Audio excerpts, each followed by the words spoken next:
Alors bonjour, je suis Mariam Cherkaoui, chef de cuisine. Je suis originaire de Salé et j'ai fait mes études chez Paul Bocuse à Lyon. Après, j'ai travaillé au Crillon, à Paris, au Majestic à Cannes, en Bretagne dans un établissement qui s'appelle Les Mouettes et je suis rentrée en 2000 au Maroc, à Casablanca. J'ai travaillé pour connaître un petit peu le marché marocain, pour connaître les fournisseurs, comment ça se passe ici parce que je n'avais pas d'expérience marocaine. Et par la suite, j'ai ouvert mon établissement qui s'appelait la Maison du Gourmet en 2003. Et puis j'ai tenu cet établissement pendant 10 ans avant de m'ouvrir à d'autres aventures et faire autre chose dans le conseil et autres.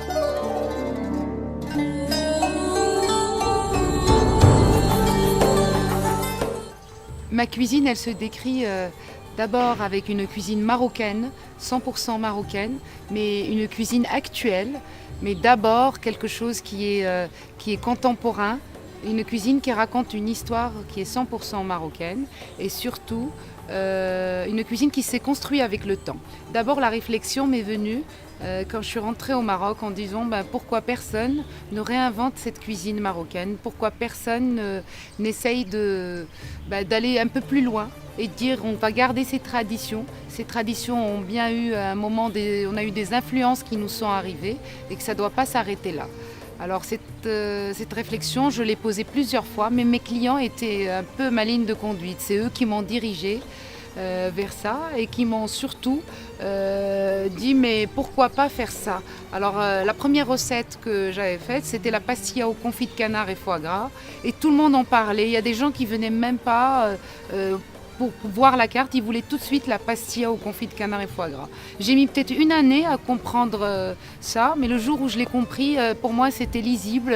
C'est comme si c'était une destinée, quelque chose qui est logique. Mes souvenirs, mon identité ont pris le dessus, et même si j'ai appris de la cuisine française et toutes ses technicités, mes origines marocaines ont tout de suite rebondi sur ça. Et je me suis dit, on invente bien, on revisite. On n'invente rien réellement, mais on revisite parce que les choses ont existé. Le bœuf bourguignon dans la cuisine française, on le prend, on peut le revisiter. Mais pourquoi alors rajouter que des produits marocains pour dire qu'on fait une cuisine marocaine? Non, ça ne m'a pas satisfait. Je l'ai fait au début et par la suite, j'ai pris et j'ai dit un poulet au citron confit, comment je vais le réinventer? Et si on prend un exemple, par exemple le poulet au citron, on a vraiment le poulet au citron confit. Pour moi, il manque de légumes. Automatiquement, je vais lui réintégrer du céleri rave et je vais le faire travailler sur plusieurs textures différentes. Je fais des billes cuites dans la même sauce du poulet au citron et puis de la purée, une fine purée à l'argan. Et c'est comme ça que j'ai eu les réflexions de chaque plat. Quand on prend kftab matécha, c'est la même chose.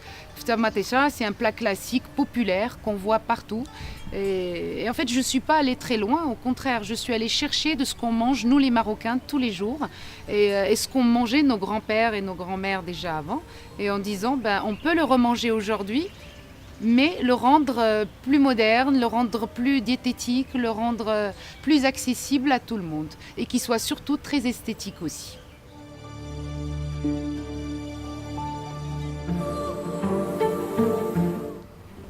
Moi, je suis très fière d'être marocaine d'abord parce que ma cuisine, je la ressens d'abord par mon pays, qui est le Maroc. Et quand je vais à l'étranger, j'ai cette identité qui reprend encore plus le dessus et qui ressort naturellement. Je veux exprimer le meilleur de chez nous, cette hospitalité qu'on a marocaine, cette générosité. Et c'est ce que j'essaye de faire dans mes plats et avec mes équipes aussi, parce que les équipes, c'est quand même très important. En cuisine, on ne parle pas souvent des équipes, mais c'est eux qui nous amènent aussi, qui nous poussent vers l'avant. Parce que un seul chef ne peut pas faire des super trucs, mais il a besoin de ses équipes.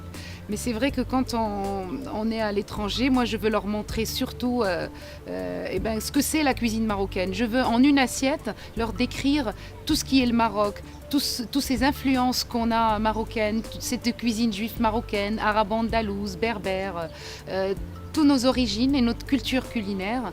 Et puis aussi leur dire et leur montrer tous ces hommes et ces femmes qui travaillent la terre et qui travaillent ces produits exceptionnels, des produits qui sont hors normes, des produits aussi qui sont très 100% marocain. On prend l'exemple de la fleur d'oranger, de l'eau de rose, du citron confit. Moi, je suis amoureuse de mes produits, amoureuse de mon pays. Et ça, c'est quelque chose qu'on ne pourra pas me l'enlever comme ça. Il restera toujours là. Si vous voulez savoir plus sur moi, suivez-moi sur Jawhara TV.